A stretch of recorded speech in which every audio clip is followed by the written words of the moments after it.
Welcome to Life After Divorce, Honest Conversation for Women podcast. I'm Fiona May.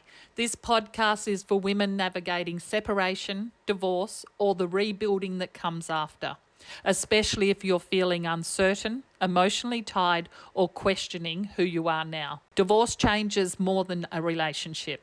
It can change your confidence, your identity, and your sense of what the future holds, even when the direction was the right one. Here, we have honest, grounded conversations about what life after divorce really looks like, emotionally, practically, and personally. Some episodes are conversational between myself and my co-host, Sandra Lee. Others include inspiring women and trusted experts who understand this chapter of life deeply. This space isn't about fixing you because you're not broken. It's about support, clarity, and reminding you that you're not alone as you move forward. I'm so glad you're here. Let's jump in and start with today's episode. I just wanted to share with you the challenges we face when we've gone through and working on who we are after we've navigated and trying to rediscover ourselves after we've gone through a separation or divorce. We've gone through our lives, starting off as a daughter, as a sister, maybe as a carer through some of our lives, and then on to maybe a girlfriend and a wife. And yet when we find ourselves separated and on our own, we then look at what is it and who is it that we really are, and what is our identity?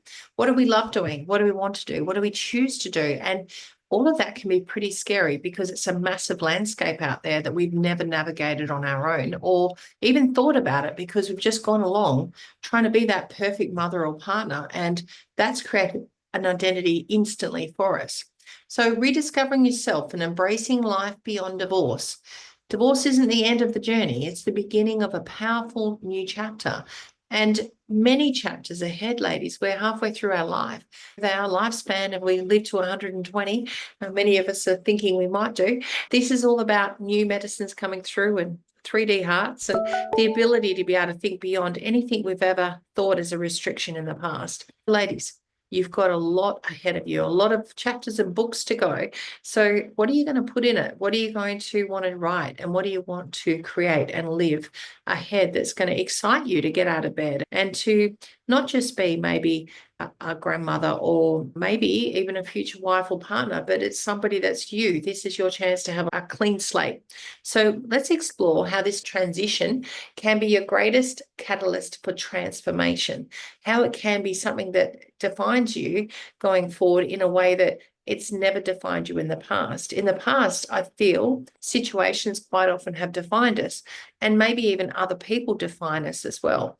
But this is your chance to strip that off and be able to go forward and be able to look at what is it that you choose to define yourself as. And maybe it's not a label. Maybe it's an empowered individual that does what she wants, when she wants, and how she wants.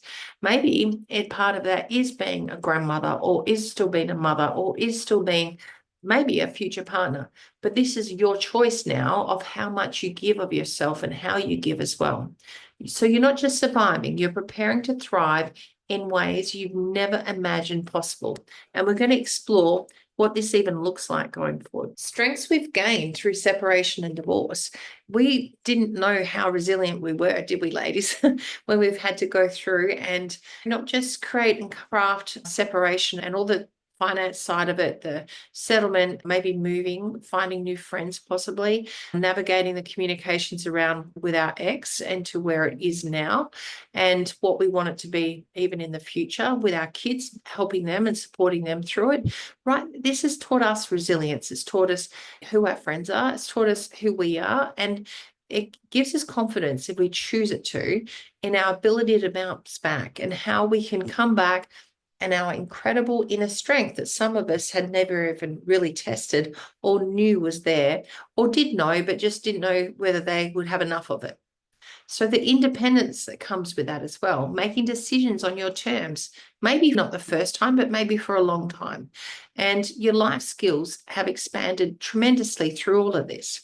We've been able to stretch that muscle memory of what it was like for the caterpillar to break through that cocoon and come out a butterfly.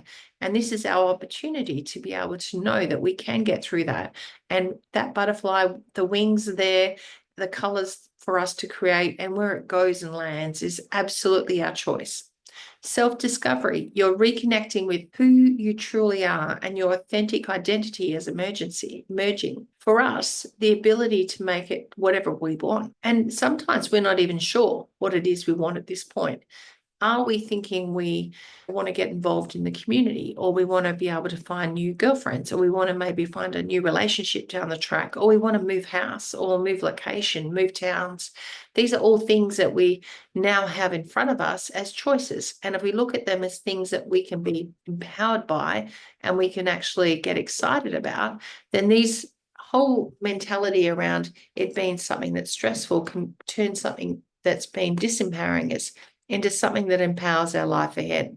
So these just aren't silver linings. They're golden foundations for your next chapter. So for us, self-compassion is number one. Be kind to yourself and be patient. If you're not sure about making a decision about where you're going to live, or what you should be doing, or do you have to keep working or go back to work, or your kids, grandkids, where do you want to live? Do you want to live near them, or do you want to be able to have it so that you can visit them and spend time with them, but certainly not be the person that's becoming a babysitter or a carer? So this is your chance for self-compassion. Treat yourself with the kindness you'd offer your best friend. Be kind to yourself. We're so often kinder to other people than we are to ourselves, and more patient as well to other people than we are ourselves.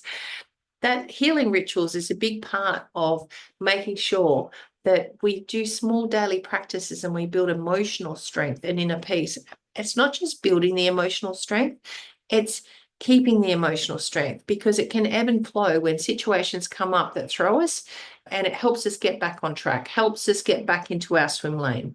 And celebrating, acknowledging your progress and honor your journey.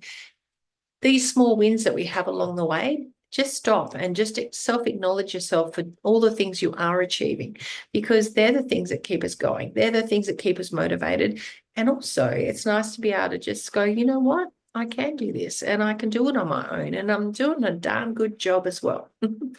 And value that reconnection to rediscover what truly matters to your authentic self. This is your chance to go, what is it that I actually want to do? What is it that I like doing? Where do I want to travel to? Where do I want to hang out? Do I even really like some of the people that are hanging out with me? Or do I want to start creating some new circles and some positive circles, as well as some of the gems that I've still got, but I want to maybe find some new community too. Remember, loving yourself isn't selfish. It's essential. Your relationship with yourself sets the tone for every other relationship in your life. So if you have pride and you're proud of who you are, then everyone else is going to be as well. If you have self-respect, other people will respect you. No one will respect you more or value you more than you value or respect yourself. And this is really important. It's a really core lesson to learn.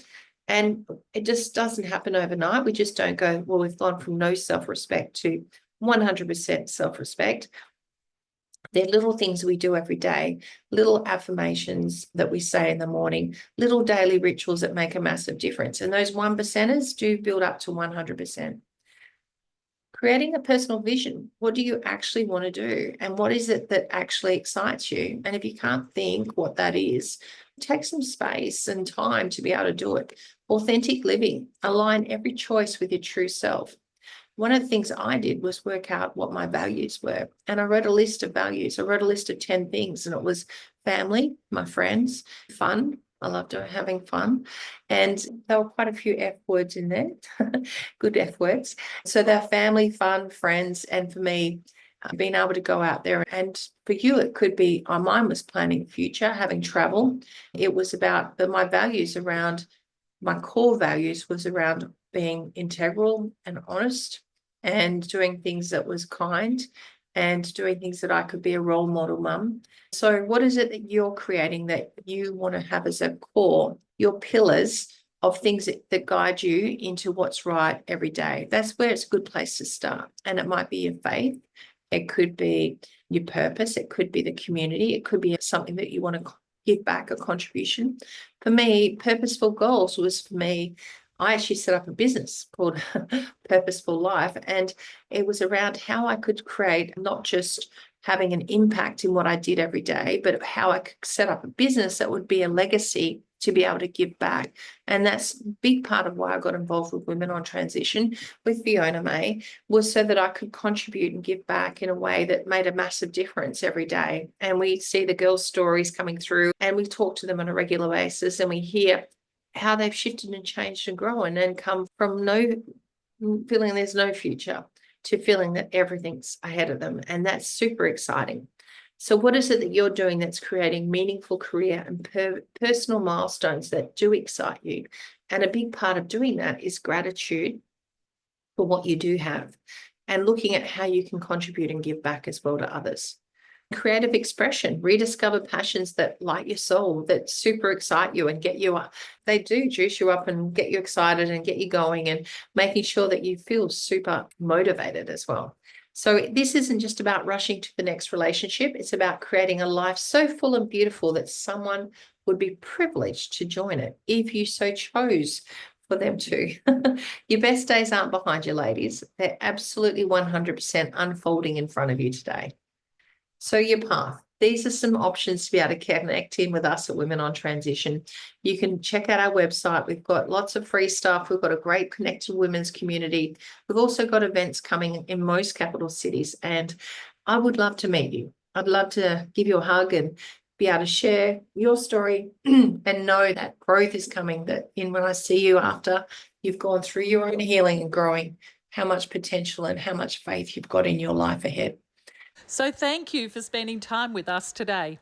I know conversations like this can sometimes stir up emotion. So if something resonated with you, just take a moment to be gentle with yourself. Life after divorce can often feel isolating, but you don't have to do this alone. So if you would like some extra support or connection or guidance, you can learn more about our coaching programs, our 3-day events, and our community at womenontransition.com. And if this episode was helpful, you're more than welcome to subscribe, share it with another woman who might need it, or leave us a positive review. It all helps to make more women be able to find our space. So until next time, remember, you're not broken. This chapter doesn't have to define you. It's simply part of your becoming. See you next time.